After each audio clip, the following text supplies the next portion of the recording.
அஸ்ஸலாமு அலைக்கும் வரஹ்மத்துல்லாஹி வபரகாத்துஹு. அன்பார்ந்த அனைத்து உறவுகளுக்கும் இனிய மதிய வணக்கம்.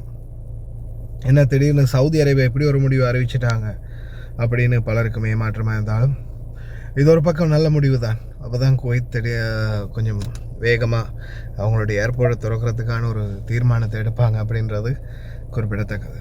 இப்போ அராப் டைம்ஸில் வெளியாகின தகவலின் அடிப்படையில் குவைத்தில் உள்ள இந்திய தூதரகம் இந்திய குடிமக்களுக்கான சவுதி இடைவெளி விசாக்களை வழங்கும் சேவையை உடனடியாக நிறுத்துவதாக அறிவித்துள்ளது.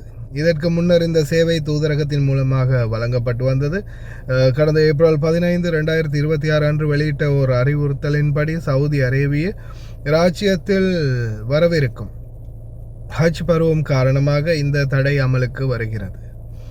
மறு அறிவிப்பு வரும் வரை முந்தைய ஏற்பாட்டின் கீழ் சவுதி இடைவெளி விசாக்களுக்கான எந்த ஒரு கோரிக்கையும் இனி ஏற்கவோ அல்லது செயல்படுத்தவோ மாட்டோம் என்று தூதரகம் தெரிவித்துள்ளது. சவுதி அரேபியா வழியாக பயணம் செய்ய விரும்பும் இந்திய குடிமக்கள் தங்கள் பயண திட்டங்களை வகுப்பதற்கு முன்பு புதுப்பிக்கப்பட்ட குடிவரவு தேவைகள், போக்குவரத்து நடைமுறைகள் மற்றும் விசா தொடர்பான சம்பிரதாயங்கள் குறித்து அறிந்து கொள்ள தமது விமான நிறுவனங்களை நேரடியாக தொடர்பு கொள்ளுமாறு அறிவுறுத்தப்பட்டுள்ளார்கள்.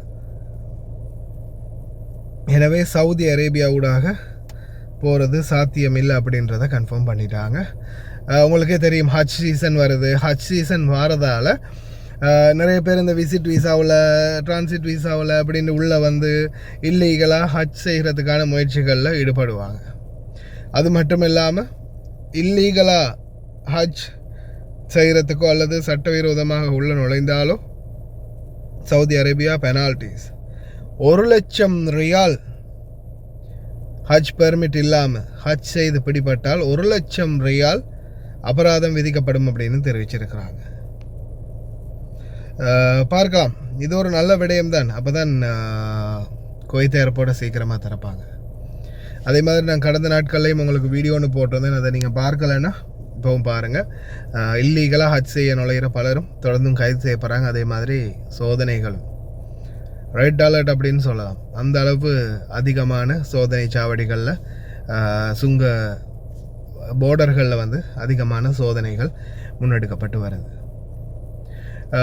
நீங்கள் உங்களுடைய டிக்கெட் ஆஃபீஸுகளில் கதைத்து இதுக்கான தீர்வுகளை பெற்றுக்கொள்ளலாம். அதே மாதிரி இலங்கையர்களை இதை மென்ஷன் பண்ணலை அப்படின்றதும் குறிப்பிடத்தக்க ஒரு விடயம்.